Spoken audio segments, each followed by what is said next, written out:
Hello everyone, সবার কি অবস্থা? আশা করি বেশ ভালো। আজকে হচ্ছে আমরা মেডিকেল অ্যাডমিশন 2025 এ যে প্রশ্নটা এসেছিল তার ইংলিশ অংশের 15টা কোশ্চেন ছিল, সেইগুলো হচ্ছে আমরা এখন সলভ করব। সো যে কথাটা বলার ছিল যে আসলে সবসময় একটা কথা বলা হয় যে বেসিক পড়লে আসলে সব জায়গায় সবকিছু কমন পাওয়া যায়। এই ক্ষেত্রেও বিষয়টা তাই ঘটেছে যে সম্পূর্ণ কিন্তু বেসিক থেকেই আসছে, বা যাদের ইংলিশ গ্রামার কিছুটা হলেও মূল বিষয় বা তার ভিতরে কি আছে স্ট্রাকচার বা বেসিক গুলা জানেন, তারা কিন্তু আসলে সবগুলাই উত্তর পারবে। এবং এই প্রশ্নে আসলে 13টা বা 14টা পারা কোনো ব্যাপারই না। তো আমরা আজকে সলভ করেছি। প্রথম যে কোশ্চেনটা বলেছে সেটা হচ্ছে which of the following sentence is correct. অবশ্যই আপনারা কোশ্চেনটা নিয়ে বসবেন, কারণ হচ্ছে আমি আজকে বোর্ডে লিখি নাই, আমি এটা দেখে আসলে এক্সপ্লেন করতেছি। আচ্ছা, কোন সেন্টেন্সটা সঠিক? এখানে এ নাম্বারে বলছে can you run as fast as he could, can you run as fast as he runs, can you run as fast as he, নাকি can you run as fast as he can. এই এক number প্রশ্ন আমি দেখলাম যে অনেকে C number বলছে, অনেকে ডি নাম্বার বলছে, অনেকে এ নাম্বার বলছে। তবে এটার অ্যাকচুয়ালি উত্তরটা কিন্তু সি হবে। কেন সি হবে আমি একটু বলি। দেখেন এখানে যেটুকু খেয়াল করেন অ্যাজ ফার্স্ট অ্যাজ আছে, অর্থাৎ এটা কিন্তু পজিটিভ ফর্ম, অর্থাৎ ডিগ্রি যেটা হয় সেটা পজিটিভ ফর্ম। যে ফার্স্ট হচ্ছে পজিটিভ ফর্ম, তো তারপর অ্যাজ অ্যাজ আছে, সো এটা হলো পজিটিভ ডিগ্রি। তো পজিটিভ ডিগ্রির পরে যখন তুলনা করা হয় তখন কিন্তু এর পরে একটা সাবজেক্ট থাকে, এবং ওই একটা সাবজেক্ট দ্বারা ওই ব্যক্তিটার সকল গুণাবলীটা বর্ণনা করা হয়, আমি যার সাথে তুলনা করছি। সো আমার এখানে আবার এক্সট্রা করে he can, he could, he ran এই অংশগুলো নিয়ে আসার প্রয়োজন হয়, কারণ এগুলো আসলে রিডান্ডেন্স হয়ে যায়, মানে অর্থাৎ সিমিলারিটিস, মানে একই বাক্য আমরা দুইবার ব্যবহার করছি এমন হয়ে যাচ্ছে। সো ওই একটা সাবজেক্ট দ্বারাই সমস্ত কিছু কোয়ালিটিস বর্ণনা করছে। সো আমরা এখানে সি লাগাবো। ওকে। আর দুই নম্বরে যেটা বলছে if you succeed I will be happy, এটা বলছে যে সিম্পল ফর্ম কি। আচ্ছা, এখানে আমাদের ইফ ইউ সাকসিড, আমি কন্ডিশনাল সেন্টেন্স নিয়ে ভিডিও বানিয়েছিলাম, যেটা মেডিকেল ভর্তি পরীক্ষার কিছুদিন আগে ভিডিও বানিয়েছিলাম সবার জন্য, যেটা আসলে অনেক ইম্পর্টেন্ট কোশ্চেন। সেখানে কিন্তু আমি কন্ডিশনাল সেন্টেন্স, ক্লজ বা identification, parts of speech, voice change, যেখান থেকে দুইটা প্রশ্ন আসলে আমি বারবার বলেছিলাম যে এই টপিকটা অনেক বেশি গুরুত্বপূর্ণ। তো সেইগুলাই কিন্তু বারবার ঘুরিয়ে পেঁচিয়ে এই প্রশ্নে দিয়েছে। সো আমরা সেকেন্ড কোশ্চেনে দেখি ইফ ইউ সাকসিড, অর্থাৎ এরকম সেকেন্ড কন্ডিশনাল বলা হচ্ছে, যে প্রথমটা হচ্ছে ভি2 এবং পরেরটা হলো ফিউচার ইনডিফিনাইট বা ফিউচার সিম্পল। সো বলছে এটার সিম্পল ফর্ম আসলে কি হবে। সো এটা সিম্পল ফর্ম যেটা হবে যে ডি নাম্বার। কেন ডি নাম্বার হবে? কারণ হচ্ছে এখানে বলছে ইফ ইউ সাকসিড, এখন ডি নাম্বারে কি বলা আছে, your success will make me happy. আচ্ছা, এখানে আমি খুশি হব কখন হব? ভবিষ্যতে, ফিউচারের কথা বলা হচ্ছে। তো আমার খুশি হওয়াটার বর্ণনা থাকবে ভবিষ্যতে। এখন আমরা দেখি আমি যে খুশি হব সেটা আসলে কোন টেন্সে বলা আছে। প্রথমে কি বলা আছে, আই এম হ্যাপি, আমি তো এখন খুশি না, আমি ভবিষ্যতে খুশি হব, সো এ নাম্বার বাদ। পরেরটা আই এম হ্যাপি সিমিলার ওয়েস, আমি এখন হ্যাপি না, আমি ভবিষ্যতে হ্যাপি। আচ্ছা, your success make me happy, so make me এখানে কিন্তু উইল মেক কোনো এ নাই, সো এটা ভবিষ্যতে বোঝাচ্ছে না, এটা প্রেজেন্টে বোঝাচ্ছে, সো এটা অবাক। যদি আগে থেকে ডিড আমরা যে your success will make me happy, ভবিষ্যতে আমাকে খুশি করবে, সো এটা কারেক্ট অপশন কি ডি। আচ্ছা, এবার 3 নম্বরে কি বলেছে? 3 নম্বরে হচ্ছে which of following is the active form of the sentence. অর্থাৎ এটার হলো অ্যাক্টিভ ফর্মটা কি হবে? এটা প্যাসিভ ফর্মে দেওয়া আছে যে my book has been lost by me. আচ্ছা, এটার যে প্যাসিভ ফর্মটা হবে সেটা হলো I have lost my book. কেন? তার কারণ হচ্ছে এখানে আমরা আসলে অবজেক্ট কোনটা, অবজেক্ট মি, সো এটাকে আমরা সাবজেক্ট করে নিয়ে আসবো আই। সো আই, তারপরে এখানে দেখেন হ্যাজ বিন আছে, সো এখানে হ্যাজ বিন মানে কি, এটা প্রেজেন্টে বোঝাচ্ছে। সো আমাদের যেখানে হ্যাড আছে, হ্যাড কোথায় আছে? এ নাম্বারে, তার মানে হ্যাড ফার্স্টে বোঝাচ্ছে, আমাদের এটা হবে না, এ নাম্বার বাদ। আবার হচ্ছে আহ যদি আমরা ডি নাম্বার খেয়াল করি তাহলে কিন্তু এ বুক, এ বুক এখানে সাবজেক্ট না, সো আমাদের ডি নাম্বার বাদ। আবার B number I lost my book, যেটা কিন্তু আসলে সামঞ্জস্যপূর্ণ না, কারণ এখানে হ্যাজ বিন পারফেক্ট টেন্সে বলা আছে, সো আমাদের অ্যাক্টিভটা আসলে পারফেক্ট টেন্স হবে। সো আমাদের মানে কারেক্টটা কি হবে, I have lost my book, যেটা হলো প্রেজেন্ট পারফেক্ট টেন্সে আছে। এবং মানে প্যাসিভটাও পারফেক্ট টেন্স হলো যে আই হ্যাভ বিন, হ্যাজ তারপরে বিন বলা আছে, সো এটাও কিন্তু হচ্ছে আমাদের কারেক্ট। সো 3 নম্বরের হচ্ছে কি হবে, সি নাম্বার। কেন? আবারও বলে দিচ্ছি, এখানে আই কে আমরা সাবজেক্ট করেছি, তারপরে পারফেক্ট টেন্সে হ্যাভ, তারপরে অবজেক্ট বসিয়ে দিয়েছি। এবার 4 নাম্বার, 4 নম্বরে কি বলা হচ্ছে which of the following is the passive form of the statement. এবার কিন্তু ভয়েস থেকে দুইটা প্রশ্ন আসছে এবং আমি বারবার বলেছিলাম যে ভয়েসটা কিন্তু অনেক বেশি গুরুত্বপূর্ণ ফর দিস সেশন। ওকে, আচ্ছা এবার আমরা 4 নম্বরে কি বলেছে, you have to admit this. এখানে টু অ্যাডমিট যেটা হলো 2 প্লাস বি অন ইনফিনিটিভ বলা হয়েছে। সো এটার কারেক্ট অ্যান্সার হবে হচ্ছে বি। কেন বি হবে আমি বলতে দিচ্ছি, দেখেন। সো এখানে বলা হচ্ছে you have to admit this. তো আমাদের এখানে দিসটা কি, মানে এটার অ্যাক্টিভে যেটা বলা আছে দিস হলো এখানে অবজেক্ট। সো আমাদের দিসটাকে সাবজেক্ট করে নিয়ে আসতে হবে। বি এ দেখেন দিস সাবজেক্ট আছে, তারপরে হ্যাভ টু অ্যাডমিট দিস কিন্তু আসলে singular form. So singular form হলে কিন্তু আমাদের এখানে হ্যাজ হবে। সো দিস এর পরে যেগুলো প্লুরাল ফর্ম আছে, যেমন হচ্ছে হ্যাড আছে, সো হ্যাড কিন্তু পাস্টে বোঝাচ্ছে, কিন্তু এই অ্যাক্টিভটা কিন্তু আসলে পাস্টে নাই, হ্যাভ যেটা প্রেজেন্ট পারফেক্ট বোঝাচ্ছে। সো আমাদের হ্যাড বাদ, তারপরে ইজ তো আসলে সেটা মানে ইজ কি হয়ে যায়, কন্টিনিউয়াস হয়ে যাচ্ছে। সো এটা কিন্তু কন্টিনিউয়াস নেই, এটা হচ্ছে আমাদের পারফেক্ট আছে। সো আমাদের পারফেক্টে শুধুমাত্র হ্যাজটাই আমাদের কারেক্ট, যেটা হলো বি তে আছে। এবং এ নাম্বারে তো বললাম ইউ ইউ এখানে দিস, মানে দিস আছে অবজেক্ট হিসাবে আছে, সেটাকে আমাদের সাবজেক্ট করতে হবে, অর্থাৎ ইউটা এখানে হবে না, কারণ ইউটা হলো অ্যাক্টিভের সাবজেক্ট ছিল। আমাদের এখানে অবজেক্ট নিয়ে আসতে হবে যেটা অ্যাক্টিভের অবজেক্ট ছিল। ওকে, তো আমাদের কারেক্ট আনসারটা বি। কারণ কি, কারণ এখানে হ্যাজ আছে, হ্যাজ হলো পারফেক্ট টেন্সে এবং অ্যাক্টিভটাও আসলে পারফেক্ট টেন্সে আছে। এবার 5 নম্বরে, আচ্ছা 5 নম্বরে যেটা বলছে the word anybody is example of, অর্থাৎ এনিবডি আসলে কোনটা, এটা হলো ইনডিফিনিট প্রোনাউন হবে, যেটা হলো ডি নাম্বারে আছে। ওকে, কেন, আচ্ছা এটা এটা আসলে মুখস্থ টাইপের, যে anybody, anyone, everybody, everyone, every, some, তারপরে হলো নো, নোবডি, নান, এই সকল গুলা হচ্ছে ইনডেফিনিট প্রোনাউন, নির্দিষ্টবাচক সর্বনাম। সো এটা খুবই সহজ ছিল, যারা প্রোনাউনের সমস্ত বিষয়গুলো ক্লিয়ার ছিল বা বেসিকটাও ক্লিয়ার ছিল তারা এটা ইজিলি পারবে। আচ্ছা 6 নম্বরে কি বলেছে, দ্য চেয়ারপারসন। আচ্ছা এটার উত্তর এ হবে। কেন হবে, তার কারণ হচ্ছে যে চেয়ারপারসন, মানে চেয়ারপারসন দিয়েছিল একটা ভালো বক্তব্য, অর্থাৎ গিফট, সেটা ভালো বক্তব্য দিয়েছে, সেটা ভালো বক্তব্য তৈরি করেছিল, বিষয়টা কিন্তু সামঞ্জস্যপূর্ণ হচ্ছে না, যেটা ডি নাম্বারে। আবার সি নাম্বারে প্রোনাউন্সিয়েট, যেটা তো আসলে এই টপিকেই নাই। আবার কি বলছে, উচ্চারিত মানে হলো উচ্চারিত করেছিল, এটাও আসলে হচ্ছে না। সো গেভ মানে দিয়েছিল, সো আমাদের এটা এ নাম্বার হবে। আচ্ছা 7 নাম্বারে বলেছে হি গট দ্য প্রাইজ, এটা আসলে বাই ডিন্ট অফ হবে, যেটা হলো এ নাম্বারে আছে। আচ্ছা বাই ডিন্ট অফ মানে হলো ফলাফল অর্থে এখানে বসেছে, যে হি গট দ্য প্রাইজ, ফলাফল মানে তার, সে এই হার্ডওয়ার্কের ফলে এই জিনিসটা সে পেয়েছে। সো আমাদের হচ্ছে এখানে ফলাফল অর্থে বাই ডিন্ট অফ বসেছে, এটা হলো ফ্রেজ থেকে আসছে। সো আমরা এখানে বাই ডিন্ট অফ দিব, আর এখানে বাই ইউজিং বা বাই ইনকেজিং অফ তো হবেই না। ওকে, এবং বলে রাখি এবার কিন্তু ভোকাবুলারি থেকে খুবই কম প্রশ্ন আসছে, দুইটা মাত্র প্রশ্ন আসছে, তবে তার ভিতরে একটা ইজিলি পাওয়া যায়।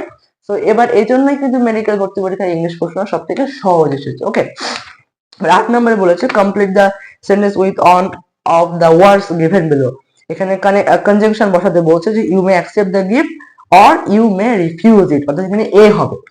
অর কেন, কারণ এখানে বিপরীত, অ্যাকসেপ্ট করো না হলে রিফিউজ করো, বিপরীত বোঝাচ্ছে। তো আমাদের এখানে অর হবে। আর অ্যান্ড তো হবে না, কারণ অ্যান্ড বিপরীত বোঝালে অ্যান্ড হয় না, আমরা জানি। বাট হবে না, বাট হলে অবশ্যই নেগেটিভ বা পজিটিভ থাকতে হবে।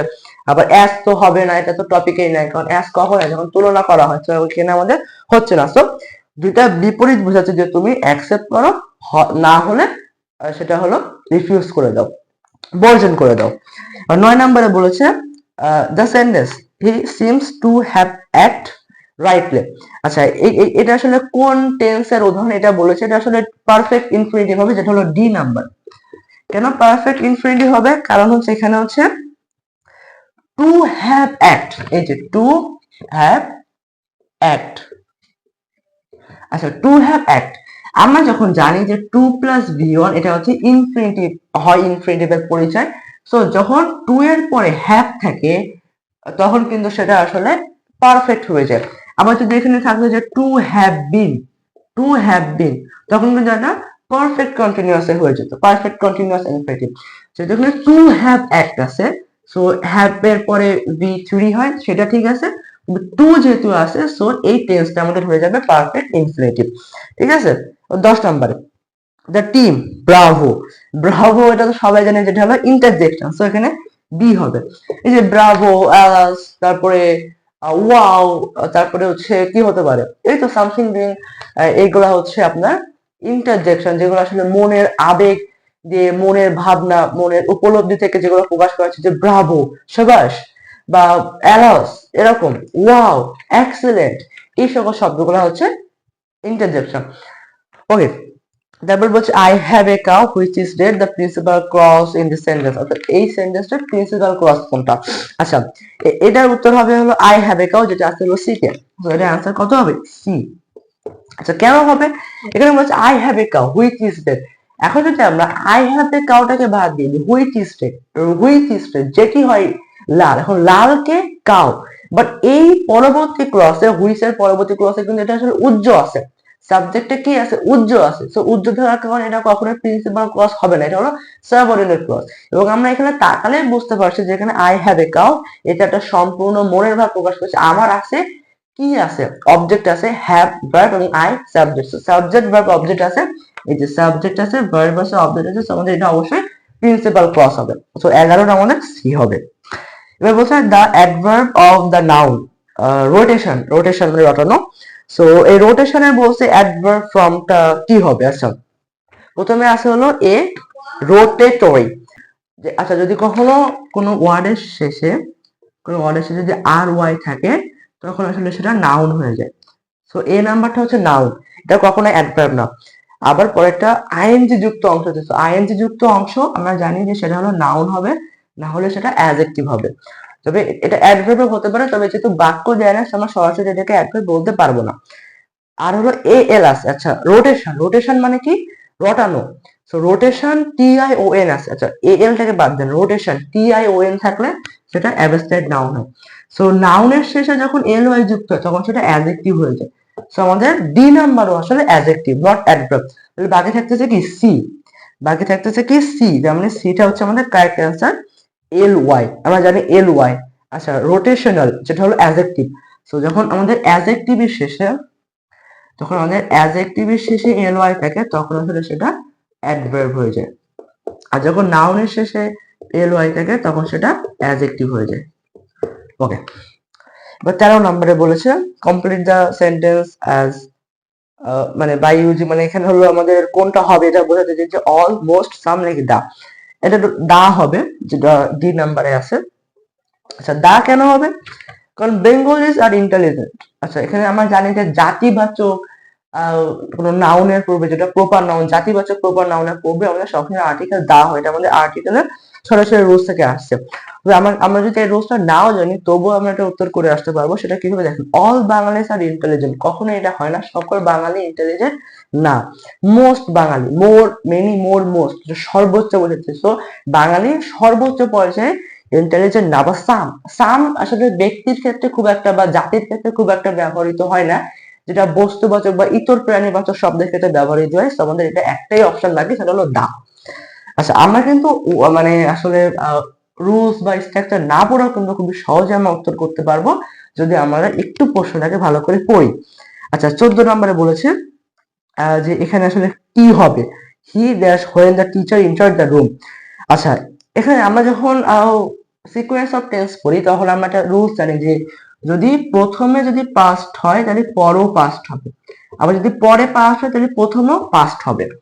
এটা হলো সিকোয়েন্স অফ টেন্স। যখন দুইটা ক্রস থাকে তখন দ্বিতীয় ক্রস পাস্ট হলে প্রথম ক্রস আসলে পাস্ট হয়। সো আমাদের এখানে the teacher entered the room, এটার পাস্টে বোঝাচ্ছে, ইন্টার্ড ইডি আছে, সো মানে এটা পাস্টে, প্রথমটা পাস্ট হবে। উইল হ্যাভ স্টাডিড, এটা পাস্টে নাই। আচ্ছা, বি নাম্বার বলেছে যে হ্যাড স্টাডিড, এখানে হ্যাড স্টাডিড হবে না, কারণ হলো এটা আসলে পাস্টে থাকলেও এখানে হ্যাড স্টাডিড আমরা দিব না, কেন দিব না বলছে। সি নাম্বার বলছে ওয়াজ স্টাডিং, যেটা হলো কারেক্ট অপশন। সি নাম্বার, কেন সি নাম্বার কারেক্ট অপশন? তার কারণ হলো যখন সে পড়ছিল তখন টিচার ঢুকলো, অর্থাৎ এখানে যখন হোয়েন বুঝাচ্ছে যখন সেটা কন্টিনিউয়াসে চলে যাচ্ছে। আর হলো হ্যাজ স্টাডিড তো হবে না, এটা প্রেজেন্টে আছে। সো হ্যাড এবং ওয়াজ এর ভিতরে আমাদের কনফিউশন লাগতে পারে, তবে আমাদের ওয়াজ স্টাডিং এটাই কারেক্ট। তার কারণ হলো যখন সে পড়তেছিল, এটা ক্লাস চলমান ছিল, তখন শিক্ষক ক্লাসে প্রবেশ করলেন। তো এখানে হোয়েন থাকার কারণে কিন্তু পাস্ট বা পাস্ট কন্টিনিউয়াস চলমান অবস্থায় রূপ দিচ্ছে। Last one, the word artisan means, এটা একমাত্র ভোকাবুলারি থেকে আসছে, এটার উত্তরটা হলো সি হবে। আর্টিসান মানে হলো ক্রাফট পার্সন। আচ্ছা, এখানে অনেকে আর্টিস্ট দিতে পারে। আর্টিস্ট এবং মানে ক্রাফট পার্সন দুটো কিন্তু আসলে এক নাম। আর্ট মানে শিল্প, আর্টিস্ট মানে শিল্পী, আর ক্রাফট মানে শিল্প এবং এই ক্রাফট পার্সন মানে হলো কারুশিল্পী। অর্থাৎ এখানে আর্টিস্ট মানে কিন্তু আসলে কারুশিল্পী, যেটার মিনিং হলো এ ক্রাফট পার্সন। শিল্পী এবং কারুশিল্পীর মধ্যে কিন্তু অনেক ডিফারেন্স আছে। শিল্পীরা আসলে ছবি আঁকে বা তারা কোনো একটা বাস্তবিক জিনিসকে ফুটিয়ে তোলে, সেটা হলো খাতা কলম, খাতা পেন্সিলে রং দিয়ে, যেটাকে আমরা ধরতে পারি না, ছুঁতে পারি না, সময় ভিতর দিয়ে উপলব্ধি করতে পারে। কিন্তু কারুশিল্পীরা যেমন বাঁশ, বেত, মাটি, এরকম মূর্তি যারা বানায় বা বাঁশের তৈরি বিভিন্ন ধরনের জিনিসপত্র বানায়, ঝুড়ি, এরা হচ্ছে কারুশিল্পী। এবং এই আর্টিসান মানে হচ্ছে কারুশিল্পী, যেটা হলো ক্রাফট পার্সন। এবং ক্রাফট মানে হচ্ছে ক্রাফট মানে হলো কারু, আর পার্সন মানে শিল্পী বোঝাচ্ছে, মানে এখানে শিল্পী অর্থ প্রকাশ করছে। তো আমাদের অপশন নাম্বার সি হবে। এই ছিল হচ্ছে আমাদের 15টা কোশ্চেন সহজ ব্যাখ্যা। তো আমি যে 10টা প্রশ্ন সলভ করিয়েছিলাম কিছুদিন আগে, ওইখান থেকে কিন্তু অনেক ধরনের টপিক থেকে কমন চলে আসছে।